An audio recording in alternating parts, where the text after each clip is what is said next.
விஷயம்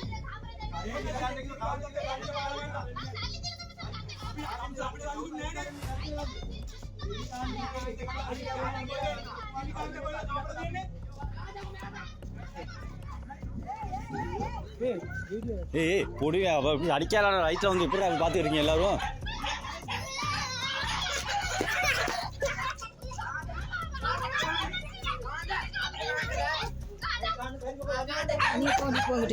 ஆயா போ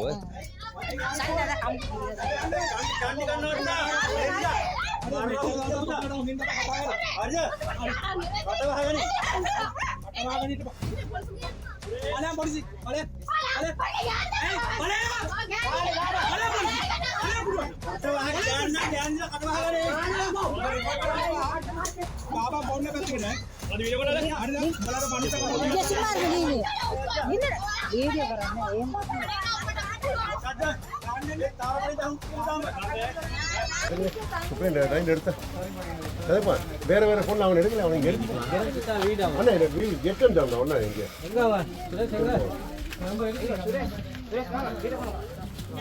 பேர் என்ன பேரு பேரு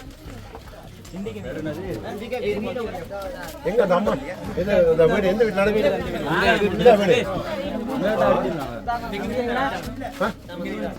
இந்த வீடு இங்க நடந்துச்சு பிரச்சனை இந்த இடத்துல அடிச்சு உங்களை பொங்கல் கழிச்சாங்களா இங்க போட்டீங்களா பயிர் கட்டி வைக்கிறது சரி வெட்டி இருக்கணும். சட்டம் வந்து எல்லாத்துக்கும் கொண்டு தானே, சட்டத்தை கையில் எடுக்கலாம் தானே, சட்டம் எல்லாத்துக்கும் கொண்டு. அப்ப அவனுக்கு நம்மள அடிக்க முடியும், இலங்கை பிரச்சனை நினைச்சு நம்மளும் அவனுக்கு அடிக்கலாம்.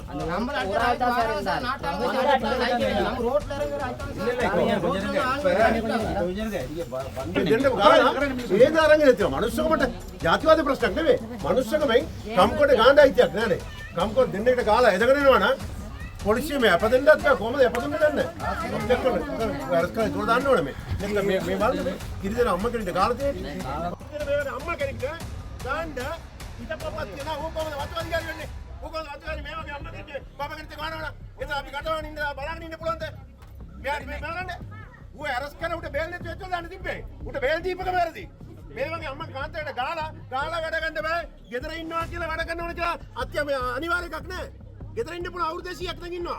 ගෙදර ඉන්නවා කියලා වැටෙන්න ඕන කියලා එහෙම අනිවාර්ය කාංක නීතියක් නැහැ. කම්කර නීතියක් නැහැ ලංකාවේ. එහෙම කම්කරට ගන්නවා නම් ගෙවල් රින්ග කාන්ත් මේ දෙවෙනි කාන්තාට ගන්න පුළුවන්ද පිරිමි කෙනෙක්ට? ඒක පළවෙනි වරද. ගාප්පු එක දෙවෙනි වරද. එහෙම ඌට එන්න කියන්නේ. ඌට එන්න කියන මේ කියන්න දෙන්න බෑ. Hello. You are doing video and all those things. Ask her to come down. ඒකට එන්න කියන්නේ ඔය වීඩියෝ කතා කරලා. Photo rat. එන්න කියන්නේ. කරන්නේ ඒක. यार एंड क्या हुआ वीडियो करने का रखने यू बेटा गेट आउट माने माइंड है पता नहीं क्या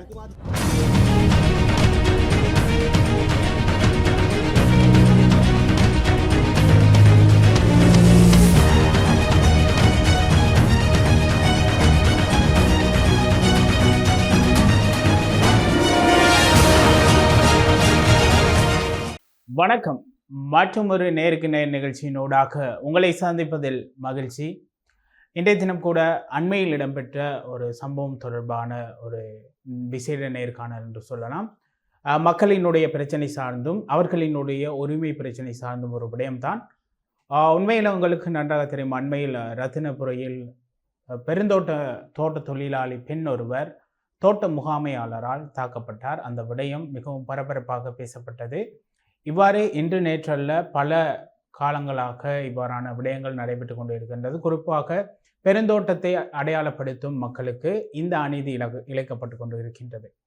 இந்த பெருந்தோட்ட கம்பெனிகள் ஒரு கட்டத்திற்கு மேல் மனித உரிமை மீறல் செயற்பாடுகளில் ஈடுபட்டு கொண்டு இருக்கின்றார்கள்.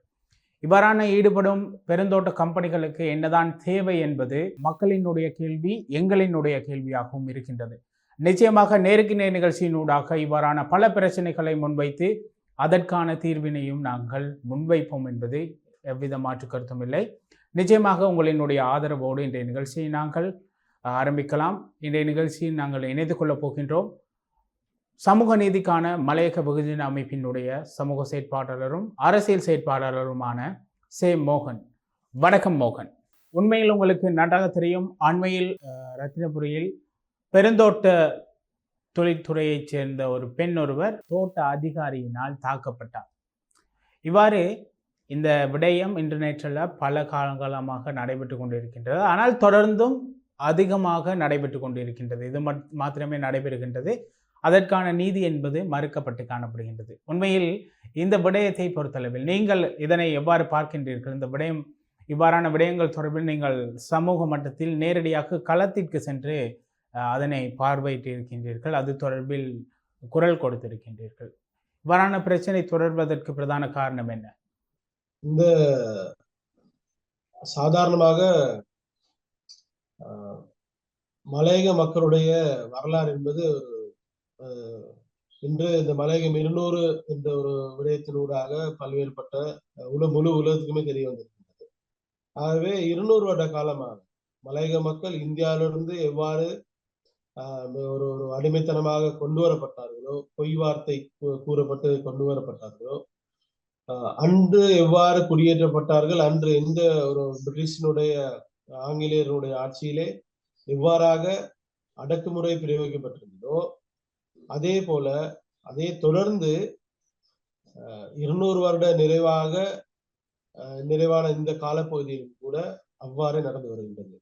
ஆகவே இந்த மாதிரியான சம்பவங்கள் காணொலிகளின் ஊடாக சமூக வலைத்தளங்களுக்கு பதிவேற்றப்பட்ட பிறகுதான் இவ்வாறு ஏதோ புதிதாக நடப்பது போலதான் இங்கே காட்டப்படுகின்றது. ஆனால் இந்த விடயங்கள் தோட்ட நிர்வாகத்தினுடைய அடாவடித்தனங்கள் தொடர்ந்த வண்ணமே தான் இருக்கின்றது. காணொலிகள் எடுக்கப்படாததால் பல்வேறுபட்ட விடயங்கள் இங்கே சமூக வலைத்தளங்களாக வெளியிடப்படாததால் வெளிச்சத்துக்கு வரவில்லை என்பதுதான் உண்மை.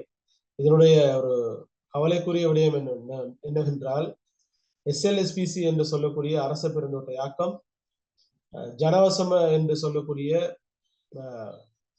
மக்கள் பெருந்தோட்ட இயக்கம், எல்குடர் பிளான்டேஷன் போன்றவை அரசினுடைய கட்டுப்பாட்டினுடைய அரசினுடைய நிர்வாகத்தின் கீழே இயங்கக்கூடிய தோட்டங்கள்.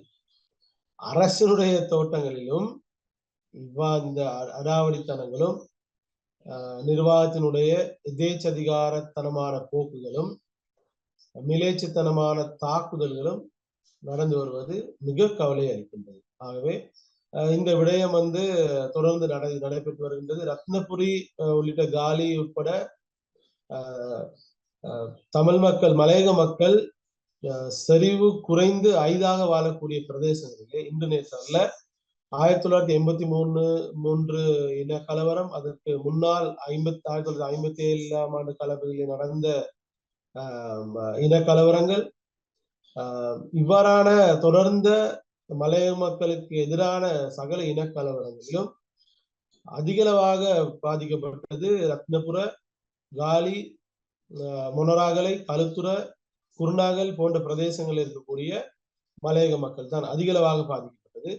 மாத்தலையை நாங்கள் எடுத்துக்கொள்ளலாம். ஆனால் இவ்வாறான சந்தர்ப்பங்களிலே இவ்வாறான அடாவடித்தனங்கள் இந்த மாதிரியான ரத்னபுர போன்ற பிரதேசங்களிலே 1983ஆம் ஆண்டுக்கு பிற்பட கால பகுதிகளில் அதிகளவாக நடைபெற்று வருவது அதை நாங்கள் அவதானிக்கின்றோம். இது 1983ஆம் ஆண்டு காலப்பகுதிகளிலே இனக்கலவரத்தில் பாதிக்கப்பட்ட மக்களை சந்திப்பதற்காக அன்றைய ஜனாதிபதி அவர்கள் JR ஜெயவர்தன் அவர்கள் மக்களை சந்திக்க சென்று அவர் சொல்கிறார், தமிழ் மக்களுக்கு கோழி தருவோம், முட்டை தருவோம், ஆனால் தமிழீழம் தரமாட்டோம் என்று மலையக மக்களை பார்த்து சொல்கின்றார். தேயிலை தோட்டத்தில் இருக்கக்கூடிய அந்த பிரதேச மக்கள் சில சந்தர்ப்பங்களில் யாழ்ப்பாணம் அல்லது வடகிழக்கை கூட தெரியாதவர்கள் அதிகமானவர்கள் இருக்கின்றார்கள். இப்படியாக இருக்கக்கூடிய ஒரு சூழலிலே ஒரு இனவாத கண்ணோட்டத்தோடு இங்கு உள்ள ஒரு விடயத்தை கொண்டு வந்து ஒரு திணிப்பு மீதான ஒரு திணிப்பாக இந்த மக்கள் மீது ஒரு கருத்தை திணித்து சொல்லி அந்த வார்த்தைகளில் கூட இனவாதம் ஒளிந்திருப்பது நிதர்சனமான உண்மை. ஆகவேதான் இவ்வாறாக அரசு அனுசரணைகளோடு நடந்த இனவாத விடயங்களுக்கு பிறகு இது சாதாரணமாக வளமையாக இருக்கக்கூடிய தோட்டங்களில் அதிகரித்ததை ஒழிய அது குறையவில்லை. ஆகவே தொடர்ந்தும் சுதந்திரத்துக்கு பிறகு கூட தோட்ட நிர்வாகம் சார்ந்த விடயங்களிலே அதிகளவாக சிங்கள பெரும்பான்மை இனத்தை சேர்ந்தவர்கள் தான் நியமிக்கப்படுகின்றார்களே ஒழிய தமிழ் பேசக்கூடிய அல்லது மலைய மக்களாக இருந்து தங்களது கல்வி நிலைகளை உயர்த்தி கொண்டவருக்கு அந்த பதவி நிலைகள் வழங்கப்படவில்லை. ஆகவே இந்த ஒரு விடயம் தொடர்ந்து வரக்கூடிய ஒரு விடயம் ஒரு கவலை அளிக்கின்றது. சமூக நீதிக்கான மலையுதனுக்கு வன்மையாக கண்டிக்கின்றோம் இந்த விடயங்களை. உண்மையில் இந்த ஒரு விடயம் மிகவும் பாரதூரமான ஒரு விடயம். மோகன், உங்களை பொறுத்தளவில் நீங்கள் களத்திலிருந்தும் செயற்பட்டு இருக்கின்றீர்கள். இவ்வாறான பிரச்சனைகளை பல்வேறு மட்டங்களிலும் நீங்கள் உரையாற்றியிருக்கின்றீர்கள். உண்மையில் இந்த பிரச்சனைக்கு சட்ட ரீதியான தீர்வு எனப்படும் போது சட்ட ரீதியாக பெருந்தோட்ட மக்களுக்கு இந்த பிரச்சனையை கையாள முடியாதா? ஏன் அவ்வாறு கையாள முடியாத ஒரு சூழ்நிலை காணப்படுகின்றது? சட்ட ரீதியான விடயங்கள் என்று சொல்லும் பொழுது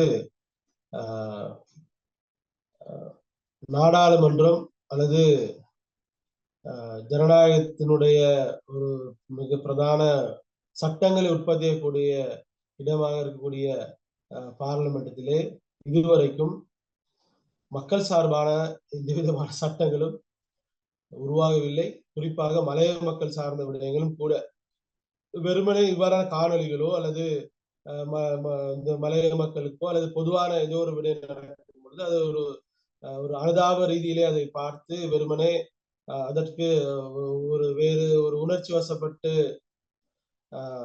எதிர்வினையாற்றுவதை தவிர பெரும்பாலான விடயங்களை எவரும் செய்வதில்லை. குறிப்பாக மலையக தலைமைகளாக இருக்கலாம் சகலருமே நான் குற்றம் சாட்டுகிறேன். ஆகவே சட்ட ரீதியில இவர்கள் அணுகுவதற்கு உண்மையிலே இவர்கள் இன்னும் இந்த நாட்டுடைய மக்களாக ஏற்றுக்கொள்ளப்படாதவர்களாக இருக்கிறார்கள். ஆகவே அந்த ஒரு நிலைமை காணப்படுவதால் தான் ஒரு 2ஆம் தர அல்லது 3ஆம் தர ஒரு பிரஜைகளாக ஒரு நவீன அடிமைத்தனத்திலே இருக்கக்கூடியவர்களாக அடிமைகளாக மலைய மக்கள் பயன்படுத்தப்படுகின்றார்கள். சட்ட ரீதியாக இயங்குவதற்கான நான் நினைக்கின்ற அடிப்படையிலே பேச்சு சுதந்திரம் கருத்து சுதந்திரம் எதுவாக இருந்தாலும் கூட தோட்ட மக்கள் என்பது தோட்ட நிர்வாகம் என்று சொல்லக்கூடிய வேறொரு அரசாங்கமாக இயங்கக்கூடிய ஒரு நிலைக்குள்ள இருக்கிற படியால் தோட்ட நிர்வாகத்துக்கு எதிராக சட்ட ரீதியிலே இவர்கள் சட்ட ரீதியாக அணுவதற்கான சந்தர்ப்பங்கள் என்பது மிக குறைவு. ஆனால் அணுக முடியும். உதாரணமாக மேஜிஸ்ட்ரேட் சாதாரண ஆரம்ப நீதிமன்றத்திலே இவர்கள் வழக்கு தொடர்ந்து ஒரு விடயத்தை தொடர்ந்தால் கம்பெனி அதற்கு மேலாக மேல் நீதிமன்றத்திலே வழக்கு தொடர்வார்கள். இறுதியாக உயர் நீதிமன்றம் வரைக்கும் அவர்கள் செல்ல அவர்களுக்கான பணபலம் சகல பலம் இருக்கின்றது. ஆனால் அந்த சட்ட ரீதியிலே அந்த விடயங்களை ஈடு கொடுப்பதற்கு தோட்ட தொழிலாளர்களுக்கான அந்த அளவுக்கான பொருளாதார வளமோ அல்லது நிதி பலமோ சட்ட ரீதியில இலவசமாக அவர்களுக்கு வாதாடுவதற்கான ஒரு சூழலோ இருக்கின்றது என்பதை ஏற்றுக்கொள்ள முடியாத ஒரு சூழல் தான் இருக்கின்றது. சில சந்தர்ப்பங்களில் சட்டத்தரணிகள் இருக்கின்றார்கள். பல்வேறுபட்ட சந்தர்ப்பங்களில் சட்டத்தரணிகள் இருந்தாலும் கூட இந்த விடயத்தை ஒரு தொடர்ச்சியான ஒரு விடயமாக அணுகுவதற்கு எத்தனை பேர் தயாராக இருக்கின்றார்கள் என்பது ஒரு கேள்விக்குறியான விடயம் தான். இந்த விடயங்களை நாங்கள் பார்த்தோம். மஸ்கெலிய பிரதேசத்திலே நடந்த சம்பவங்கள் உங்களுக்கு தெரியுமாக இருக்கும். அந்த தோட்டங்களிலே தோட்டத்துறை நிர்வாகத்துக்கு எதிராக தாங்க முடியாத கொடுமை இவ்வாறாக மக்கள் நடத்தப்படும் பொழுது இதற்கு எதிராக ஒரு கட்டத்திலே மக்கள் நிச்சயமாக கிளர்ந்தெழுவார்கள். இப்படியான ஒரு சந்தர்ப்பத்திலே சட்ட ரீதியிலே அந்த மக்கள் கைது செய்யப்பட்டு அவர்களை வெளியே கொண்டு வருவதற்கு மிகப்பெரிய ஒரு சிக்கலான ஒரு நிலைமை காணப்படுது. நாங்கள் கண்கூடாக கண்டோம். ஆகவேதான் சட்ட ரீதியிலே இவற்றை ஈடு செய்வதற்கு வாய்ப்புகள் இருக்கின்றது. ஆனால் அது எந்த அளவுக்கு மலைய மக்களுக்கு அது ஒரு சாத்தியக்கூறாக இருக்கின்றது என்பது ஒரு கேள்விக்குறித்தான விடயம்தான். சட்டம் தோட்ட நிர்வாகங்கள் நான் நினைக்கின்ற அடிப்படையிலே பல்வேறு ஓய்வு பெற்ற இராணுவத்தினரை அவர்கள் கூலிப்படைகளாக வைத்திருப்பதாக ஒரு விடயத்தை பத்திரிகையிலே காணக்கூடியதாக இருந்தது. இவ்வாறாக சகல படைகள் சார்ந்த விடயங்களாக இருக்கலாம். எல்லோருமே ஒரு பக்கமாகவும் எதிர்பக்கமாக இவற்றை எதிர்த்து போராடுவதற்கும் இவற்றை எதிர்வினையாக ஆற்றுவதற்கும் ஒரு பலமில்லாத அல்லது ஒரு பொருளாதார பலமோ அல்லது ஏதோ ஒரு வகையிலான தொழிற்சங்க பலங்கள் இல்லாத ஒரு நிலையிலே மலையக தோட்ட தொழிலாளர்கள் இருப்பது ஒரு கவலைக்குரிய விதமாக நாங்கள் பார்க்கிறோம். ஆகவே இது சட்ட ரீதியில செல்வதற்கு இது ஒரு நீங்கள் கேட்ட கேள்வி ஒரு மிக ஒரு பெரிய ஒரு விடை கொடுக்கக்கூடிய ஒரு கேள்வி. இந்த நாட்டினுடைய தேசிய இனமாக இந்த மக்கள் என்றைக்கு அங்கீகரிக்கப்படுகின்றார்களோ அன்றைக்குதான் நான் நினைக்கின்ற அடிப்படையிலே இந்த நாட்டினுடைய சொந்தக்காரர்களாக எப்பொழுது அவர்கள் ஏற்றுக்கொள்கிறார்களோ அந்த சந்தர்ப்பத்தில் தான் சட்ட ரீதியிலே சட்டமே மலையக மக்களுடைய பக்கம் நிற்பதற்கு வாய்ப்பு இருக்கும் என்று நினைக்கின்றேன்.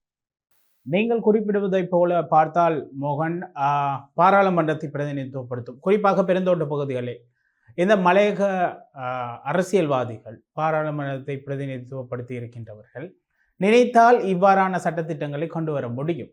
நீங்கள் இந்த அரசியல்வாதிகள் அல்லது நீங்கள் குறிப்பிட்டீர்கள் பாராளுமன்றத்தில் தான் இதற்கான ஒரு தீர்வு வழங்கப்பட வேண்டும் என்று.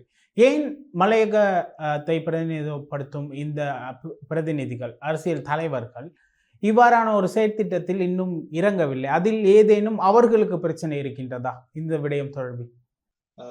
நாங்கள் இந்த மாதிரியான சம்பவங்களுக்கு எதிர்வினையாற்றுகின்ற சந்தர்ப்பத்திலே இருவேறுபட்ட விடயங்களை பார்க்கின்றோம். ஒரு தரப்பினர் ஆவேசமாக இந்த விடயங்களை அணுகுவது, அவர்கள் ஏன் அடிக்கக்கூடாது, ஏன் அவர்களை கொல்லக்கூடாது, எல்லோரும் இணை சேர்ந்தால் அவர்கள் எதுவும் செய்ய முடியாதா என்ற ஒரு கேள்வி. இன்னொரு சாராக இருக்கக்கூடிய நீங்கள் சொல்லக்கூடிய மலையக தலைமையிலோ இவர்கள் இந்த விடயங்களை கையாளுகின்ற சந்தர்ப்பத்திலே தங்களுடைய வாக்கு வங்கிகளையும் தங்களுடைய செல்வாக்கையும் அதிகரிப்பதற்கான ஒரு விடயமாகத்தான் இவர்கள் பார்க்கின்றார்கள் ஒழிய உண்மையிலேயே அந்த இடத்திலே தீர்வு கொடுக்க முடியுமா? இப்ப மாத்தலை நடைபெற்ற ஒரு சந்தர்ப்பத்திலே ஜீவன் தொண்டமானவர்கள் அந்த இடத்திற்கு வரை தந்து தோட்ட முகாமையாளரை கடுமையாக சாடிய ஒரு விடயம் பெரும் வைரலாக ஆகப்பட்டிருந்தது. ஆனால் இன்றும் கூட அந்த மக்களுக்கான வீடுகளுக்காக அடிக்கல் நாட்டப்பட்டிருக்கிறதே தவிர வீட்டு திட்டம் சம்பந்தமான விடயங்கள் எதுவுமே இல்லை. அத்தோடு அந்த மாத்தலை ரத்வத்த பிரதேசத்திலே அந்த குடியிருப்பை கடுமையாக தாக்கிய உதவி முகாமையாளர் இன்றும் அதே தோட்டத்தில் தான் அவர் வேலை செய்கின்றார். உடனே நீக்க வேண்டும் என்றெல்லாம் ஆவேசப்பட்டார்கள். ஆனால் நடைமுறைக்கு அது சாத்தியமாகவில்லை. ஆகவே வெறும் ஒரு நாடகமாகத்தான் இவ்வாறான விடயங்களை பார்க்கக்கூடிய உண்மையிலேயே பார்லிமெண்டத்தை பிரதிநிதித்துவப்படுத்தக்கூடிய பார்லிமெண்ட் உறுப்பினர்களாகவோ அமைச்சர்களாக இருக்கக்கூடியோர் ஏன் இந்த மக்களுக்கு வீடு காணி உரிமை தொடர்பான சட்ட மூலத்தை கொண்டு வர முடியாது? இன்று உரிமைய என்று சகலருக்கும் காணி வழங்கக்கூடிய ஒரு சூழலை ஏற்படுத்துவதாக இந்த அரசாங்கம் ஒரு வேலையை காட்டிக் கொண்டிருக்கின்றது. சகல நாடு முழுவதுமே அதற்கான சுவரொட்டிகளை அவர்கள் ஒட்டியிருப்பதை நாடு முழுவதும் ஒட்டியிருக்கிறார்கள். மலையக பிரதேசங்களை ஒட்டியிருக்கிறார்கள். ஆனால் அதிலே மலையக மக்களுக்கு அந்த உரிமையே இல்லை. அது உரிமை, அந்த பேர் உரிமை என்ற சிங்களத்தில் சொல்கிறார்கள், தமிழில் உரிமை. காணி வீட்டு உரிமை சம்பந்தமான ஒரு விடயத்திலே இன்றுமே பாராபட்சமாக இருப்பதை தொடர்ச்சியாக சாட்சியங்களாகவே அரசு காண்பித்துக் கொண்டிருக்கின்றது. ஆகவே இன்றும் கூட இவ்வாறான சந்தர்ப்பங்களை கூட நாங்கள் இந்த மக்களையும் இந்த நாட்டையும் அந்நியப்படுத்தக்கூடிய ஒரு செயற்பாடாக தான் இதை நாங்கள் பார்க்கிறோம். ஆகவேதான் வெறுமனே சம்பவ இடங்களுக்கு சென்று அந்த உடனடியாக அந்த மக்களை சந்திப்பது நல்ல விடயம், சிறந்த ஒரு விடயம். ஆனால் அந்த இடத்திலே மட்டும் அந்த விடயங்களை பேசாமல் அடுத்த கட்ட விடயத்துக்கு செல்வதற்கு இல்லாமல் சட்ட ரீதியிலே இந்த மக்களுக்கான 20 பேஜ் காணி வீட்டுரிமை, இப்ப நாங்கள் ஒரு விளையாட்டாகவோ அல்லது தான் தோணித்தனமாகவோ இந்த புள்ளியை குறித்து சொல்லவில்லை. 20 பேஜ் என்பது வெறும் வீடு மட்டுமல்ல, வீட்டை சுற்றி சிறு தோட்டமோ அல்லது கால்நடை வளர்க்கிறதுக்கான ஒரு பரப்போடு சேர்ந்துதான் 20 பேஜ் என்று ஒரு விஞ்ஞான ரீதியில நாங்கள் சொல்லிட்டோம்.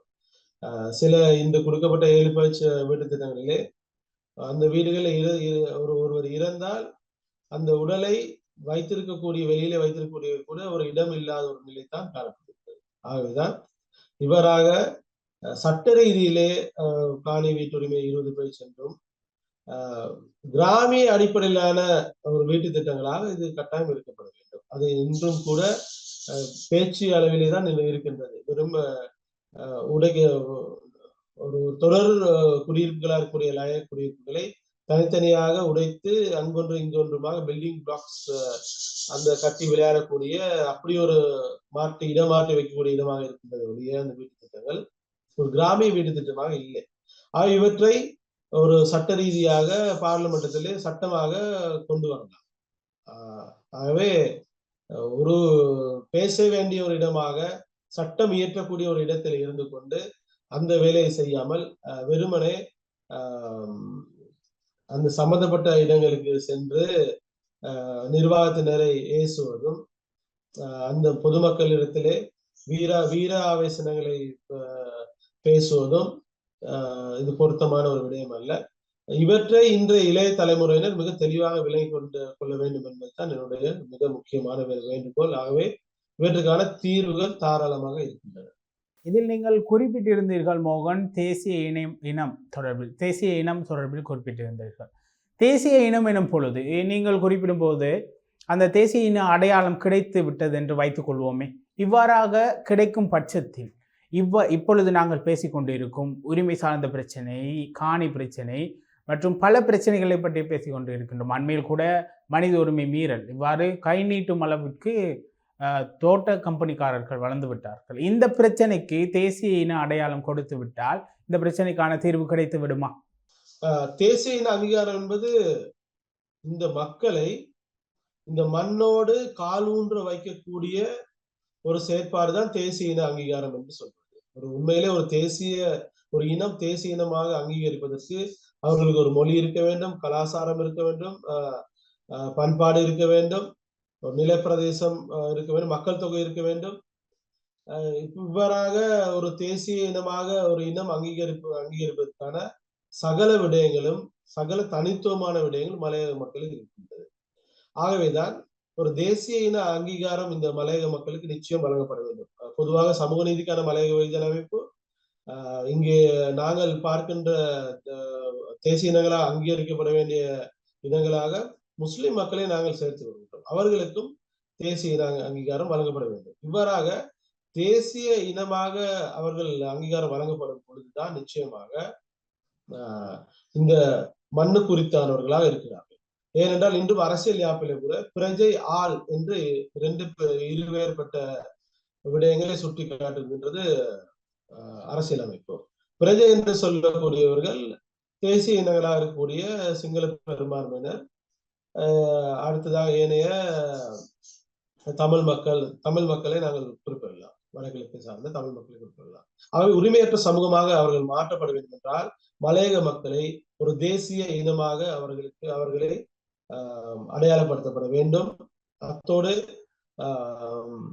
அவர்களுக்கான காணி வீட்டுரிமை என்று சாத்தியப்படுமோ அன்றுதான் இந்த நாட்டினுடைய சொந்த மக்களாக, இந்த நாட்டு மக்களாக அவர்கள் ஏற்றுக்கொள்ளப்படுவார்கள். ஏனென்றால் இன்றும் இந்திய வம்சாவளி என்ற அடையாளத்தை வைத்துக் கொண்டு அவர்களை, மலையக மக்களை இந்த மண்ணுக்கு சொந்தமற்றவர்களாக பயன்படுத்தி வருகின்றார்கள். ஆகவே இந்த இந்திய வம்சாவளி என்ற இன அடையாளம் என்பது எங்களையும், இந்த மலையக மக்களாக எங்களையும் இந்த இலங்கை மண்ணையும் பிரித்து வைக்கக்கூடிய ஒரு விடயமாக நாங்கள் காண்கின்றோம். ஆகவே மலையக மக்கள் என்ற தனித்த ஒரு இன அடையாளமாக மலையக மக்கள் ஏற்றுக்கொள்ளப்பட வேண்டும். தேசிய இன அடையாளம் அவர்களுக்கு வழங்கப்பட வேண்டும். அப்பொழுதுதான் இந்த மலையக மக்கள் நிச்சயமாக கல்வி ரீதியிலையும் தொழில் ரீதியிலையும் அவர்களுக்கு கிடைக்க வேண்டிய உரிமை, சலுகைகள் என்ற சகல விடயங்களும் அவர்களுக்கு கிடைக்கும் என்று உறுதியாக நம்புகின்றேன். ஆனால் இது வெறுமனே இந்த தேசிய இன அங்கீகாரத்தை இவ்வளவு காலமாக இந்த மலையக மக்களை ஒரு வாக்கு வங்கிகளாகவும் தொழில் சங்கங்களுக்கு சந்தா வழங்கக்கூடிய ஒரு மெஷினாகவும் ஒவ்வொரு ஏதாவது ஒரு கூட்டங்களிலே கோஷம் போடுபவர்களாகவும் அப்படி பாவிக்கப்பட்டு வந்த மக்கள் நிச்சயமாக தலை நிமிருவதற்கான ஒரு வாய்ப்பு வெறுமனே கிடைக்காது. நிச்சயமாக அனைவரும் அணிதிரண்டு பிரதேசவாதம் பார்க்காமல் மலையகமாக கைகோர்த்து தொழிற்சங்கம், கட்சி பேதம், பிரதேசவாதங்களை கடந்து ஒரு பெரும் போராட்டத்தினூடாக தான் நிச்சயமாக இது சாத்தியப்படுமாகவே ஜனநாயக ரீதியிலே இந்த மக்கள் எல்லாம் அணிதிரண்டு ஏனைய சகோதர இன மக்களுக்கும் இவற்றை தெளிவுபடுத்தி அவர்களையும் சேர்த்து கொண்டு செல்லக்கூடிய ஒரு போராட்டம் தான் நிச்சயமாக தேசிய இன அங்கீகாரத்தை வழங்கும் என்பதில் துளி கூட ஐயமில்லை. இதேவேளை மோகன், மிக முக்கியமான ஒரு கேள்வி. அதாவது அண்மையில் உங்களுக்கு நன்றாக தெரியும், இந்த 1200 ரூபாய் இப்பொழுது 1200 ரூபாயாக நிற்கின்றது. அதற்கு முன்பதாக 1700 ரூபாய் என்றார்கள். அதற்கு பின்பு 1350 ரூபாய் என்றார்கள். இவ்வாறு இந்த பெருந்தோட்ட மக்களினுடைய சம்பள பிரச்சனை நாளுக்கு நாள் அப்படியே ஒரு இழுத்தடிப்புக்கு மத்தியில் தான் நடைபெற்று கொண்டிருக்கின்றது. இன்று நேற்றல்ல, பல காலகட்டமாக நடைபெற்று கொண்டிருக்கின்றது. உண்மையில் நீங்கள் ஒரு வெகுஜன அமைப்பு என்ற அடிப்படையில், மலையகத்தை பிரதிநிதித்துவப்படுத்துகின்ற அடிப்படையில் இந்த பிரச்சனைக்கான தீர்வு தொடர்பில் நீங்கள் ஏதேனும் செயற்பாடுகள், விசேட செயற்பாடுகளை முன்வைத்திருக்கின்றீர்களா? மக்களுக்கு இது தொடர்பான சரியான விளக்கம் காணப்படுகின்றதா? அது தொடர்பான ஒரு விளக்கத்தை தாருங்கள். இந்த 1700 ரூபாய் சம்பளம் என்பதே எல்லாவற்றுக்கும் முன்பாக இது ஜனாதிபதி ரணில் விக்ரமசிங்க அவர்கள் முன்கூட்டியே கூறிவிட்டார். 1700 ரூபாய் தோட்ட தொழிலாளர்கள் வழங்கப்படும் என்று 5-6 மாதங்களுக்கு முன்னமே ஒரு கூட்டம் ஒன்றிலே உரையாற்றிய ஞாபகம். ஜனாதிபதி எந்த ஒரு நிலைப்பாட்டில் இருந்து கொண்டு 1700 ரூபாய் என்று அறிவித்தார் என்று நிச்சயமாக தெரியாது. ஆனால் ஒரு மக்களுக்கு அல்லது ஒரு தொழிலாளி, தோட்ட தொழிலாளி, ஒரு தொழிலாளிக்கு சம்பளம் வழங்கப்பட வேண்டும் என்பது அதற்கு பல்வேறுபட்ட நிகதிகள் காணப்படுகின்றன. சாதாரணமாக வாழ்க்கை செலவு, உற்பத்தியினுடைய லாப விடயங்கள் அடிப்படையில் தான் ஒரு தொழிலாளியினுடைய சம்பளம் நிர்ணயிக்கப்படும். இன்று அரசாங்க ஊழியர்களுக்கு 10,000 ரூபாய் சம்பளம் உயர்த்தப்பட்டிருக்கின்றது. வைத்தியர்களுக்கு 75,000க்கு மேற்பட்ட சம்பளம் உயர்த்தப்பட்டிருக்கின்றது. அத்தோடு பல்கலைக்கழக விரிவுரையாளர்கள், பேராசிரியர் உள்ளிட்ட சகலருக்கும் 100க்கு 60 வீதமாக சம்பளம் உயர்த்தப்பட்டிருக்கின்றது. ஆனால் ஒரு வாழ்க்கை செலவு அல்லது அந்த ஒரு விடயங்கள் அடிப்படையிலே அவர்களுக்கு அவ்வாறு வழங்கப்பட்டிருக்கலாம். ஆனால் தோட்ட தொழிலாளர்களுக்கு 1700 ரூபாய் என்று யார் சொன்னது என்பதுதான் ஒரு கேள்விக்குறி. எந்த புள்ளி விவரங்களை அடிப்படையாக வைத்துக் கொண்டு அவர்களுக்கு 1700 ரூபாய் என்று ஜனாதிபதி சொன்னார்? ஜனாதிபதி சொன்ன விடயங்களை அவ்வாறே தொழிற்சங்கங்களும் ஏன் பறைசாற்றின, ஏன் ஒத்து ஊதின என்பது ஒரு மிகப்பெரிய கேள்விக்குறி. 2023 கடந்த ஆண்டு பேரதனை பல்கலைக்கழகம் வெளியிட்ட ஒரு ஆய்விலே நாளாந்தம் ஒரு சாதாரண குடும்பத்தினர் பயன்படுத்த ஒரு குடும்பத்தினருக்கு தேவையான வாழ்க்கை செலவுக்கான தொகையாக ஒரு நாளைக்கு 3250 ரூபாய் தேவை என பேரதனை பல்கலைக்கழக ஆய்வுகள் கூறின. இவ்வாறாக பேராதனை பல்கலைக்கழக ஆய்வுகள் வெளியானதோடு 2023 பிப்ரவரி மாதம் பார்லிமெண்டத்தில் உரையாற்றிய பார்லிமெண்ட் உறுப்பினர் வடிவேல் சுரேஷ் அவர்கள் ஒரு வாழ்க்கை செலவுக்கு 3250 ரூபாய் பேரதனை பல்கலைக்கழகம் அறிவித்திருக்கின்றது. ஆகவே தோட்ட தொழிலாளர்களுக்கு 3250 ரூபாய் வழங்கப்பட வேண்டும் என்று வளமையாக அவர் ஒரு வீரா வசனங்களை அவர் பார்லிமெண்டில் அள்ளி தெளித்திருந்தார். அதன் பிறகு இந்த சம்பள பேச்சுவார்த்தை சம்பந்தமாக வரும்பொழுது ஜனாதிபதி சொன்ன விடயங்களை பிறகு 2 நாட்கள் தானே பார்லிமெண்ட் உறுப்பினர்களுக்கு மீண்டும் அதே அந்த 3850 ரூபாய் கதையை அவர் எடுக்கவில்லை. 1700 ரூபாய் கதையோடு அவர் செஞ்சுட்டார். இன்று இந்த சாதாரணமாக ஒரு சாதாரண குடும்பத்திற்கு 97,000 ரூபாய்க்கு மேற்பட்ட மாதம் ஒன்றுக்கு தேவைப்படுகின்றது அவர்களுடைய வாழ்க்கை செலவை ஈடு செய்வதற்காக. இவ்வாறான ஒரு நிலை காணப்படுகிறது. வெறுமனே 1700 ரூபாய் என்பது ஒரு கேலிக்கூத்தான கிடையாது. கட்டாயமாக அடிப்படை சம்பளம் 2000 ரூபாய் வழங்கப்பட வேண்டும் என்பதுதான் சமூக நீதிக்கான மலைய யுவஜன அமைப்பு ஒரு கோரிக்கையாக தொடர்ச்சியாக வலியுறுத்தி வருகின்றது. ஆகவே இது வாழ்க்கை செலவுக்கு ஏற்ப புள்ளி விவரங்கள் அடிப்படையிலான ஒரு ஏற்பாடுகளுடன் தான் நாங்கள் ஒரு விஞ்ஞான பூர்வமாக அந்த தொகையை நாங்கள் நிர்ணயித்தோம். இந்த 1700 விடயங்கள் கூட ஒரு ஜனாதிபதி தேர்தல் வரப்போகின்றது. அந்த தேர்தலுக்கான ஒரு மெத்திவர்ண குண்டு என்று சிங்களத்தில் சொல்வார்கள். ஒரு தேர்தலுக்காக போடப்பட்ட ஒரு திசை திருப்பலுக்கான ஒரு ஒரு ஒரு வெடியாகத்தான் நாங்கள் இதை பார்க்கின்றோம். இதை பார்த்து மக்கள் ஜனாதிபதி ஆதரிப்பார்கள் என்ற ஒரு எண்ணத்திலே தான் அவர் சொல்லியிருக்கலாம். ஆகவே ஒரு தொழிலாளிக்கு ஒரு ஏமாற்றத்தை ஏற்படுத்துவது என்பது இவர்கள் கொண்டு புரிந்தல்ல. 1994 காலப்பகுதியிலே தோட்ட லயன்களுக்கு வீட்டு உரிமை பத்திரம் வழங்கப்பட வேண்டும் என்று சொன்னவர் தான் இன்றைய ஜனாதிபதியாக இருக்கின்றார். ஆகவேதான் இவ்வாறான வர்த்தமானி அறிவித்தல்கள் என்பது சாதாரண விடயங்கள் அல்ல. வர்த்தமானி அறிவித்தல்கள் வெளியிட்டால் உடனே அவற்றை வழங்க வேண்டும் என்பது சட்டமா என்று மறுபக்கமாக முதலாளிமார் சபையில் சொல்கின்றார்கள். 1200 தான் தர முடியும் என்று இன்று சொல்கின்றார்கள்.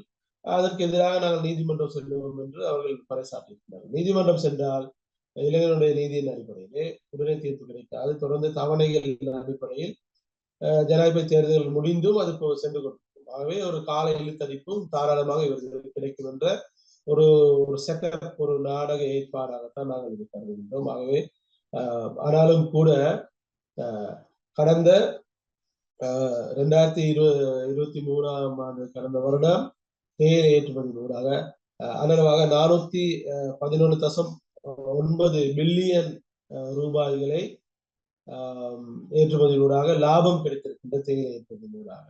இது சாதாரணமாக நாங்கள் 2021 147.74 பில்லியன்கள் அதிகமாகும். ஆகவே தோட்ட கம்பெனிகளும் நட்சத்திர பெறுமதி அதிகரிக்கப்பட்டிருக்கின்றது. ஆகவே ஏற்றுமதி டாலர்களிலே நடக்கின்றது. இவ்வாறான லாபங்களை பெற்றுக்கொண்டு தோட்ட தொழிலாளர்களுக்கு வளமையாகவே கம்பெனிகள் நஷ்டத்தில் இயங்குகின்றது என்ற பொய்களை கூறிக்கொண்டு சம்பளத்திலே இவ்வாறாக நடந்து கொள்வது ஒரு நல்ல விடயம் அல்ல. இவை நிச்சயமாக இது ஒரு கண்டிக்க வேண்டிய ஒரு விடயம். ஆக இந்த இடத்திலே அரசாங்கம் நழுவல்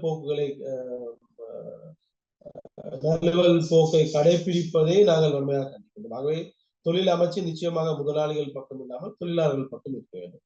2008ஆம் ஆண்டிலிருந்து 2021ஆம் ஆண்டு வரைக்கும் தொடர்ச்சியாக 2002ஆம் ஆண்டு வரைக்கும் தொடர்ச்சியாக 1000 ரூபாய் சம்பள 13 வருடங்களாக 1000 ரூபாய் சம்பளம் வெளிப்பட்டு இந்த தருகணும் அந்த தருகணும் என்று மாறி மாறி சகலரும் சொல்லி அது பிறகு கிடைத்ததும் எவ்வாறு கிடைத்தது? சம்பள நிர்ணய சபை 1000 ரூபாய் கொடுப்போம் என்று சொல்லியும் முதலாளிமார் சபைகள் அதை ஒத்துக்கொள்ளவில்லை. ஆகவே சம்பள நிர்ணய சபையாக இருந்த அரசாங்கம் தொழிற்சங்கம் எல்லாம் முதலாளிமார் சங்கம் சம்மேளனத்தின தோல்வியுற்றன. 900 ரூபாய் தான் தாங்கள் தருவோம் என்று சொன்னார்கள்.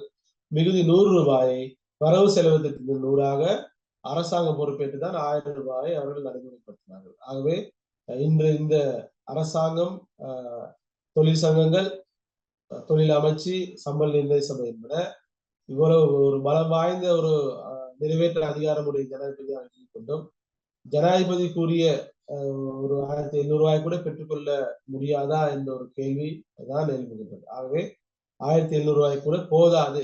இருந்தாலும் கூட அப்படி அதையும் வழங்கக்கூடிய அந்த 1700 ரூபாய்க்கும் பல்வேறுபட்ட இடையூறுகளை நிச்சயமாக இன்றைய நேருக்கு நேர் நிகழ்ச்சியில் ஒரு உரிமை மறுக்கப்பட்ட சமூகம் இன்றும் வாழ்ந்து கொண்டு இருக்கின்றது. அவர்களினுடைய பிரச்சனை நாளுக்கு நாள் பாரிய பிரச்சனையாக மாறிக்கொண்டிருக்கின்றது. இன்று மனித உரிமை மீறல்கள் அத்துமீறி மீறக்கூடிய தன்மை வளர்ந்து விட்டது. அது மாத்திரமே இந்த நிதர்சனமான உண்மை.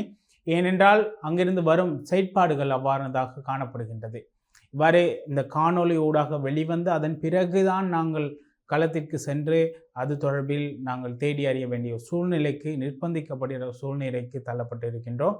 நிச்சயமாக மலையக மக்கள் மாத்திரமல்ல, இலங்கையில் வாழும் ஏனைய சமூகத்தினரினுடைய பிரச்சனைகளையும் திரையில் வெளிக்கொண்டு வந்து காட்டுவதற்கு நாங்கள் தயாராகவே இருக்கின்றோம். திரைக்கு மறைவில் இருக்கும் பல ரகசியங்களை உடைப்பதற்கும் காத்திருக்கின்றோம்.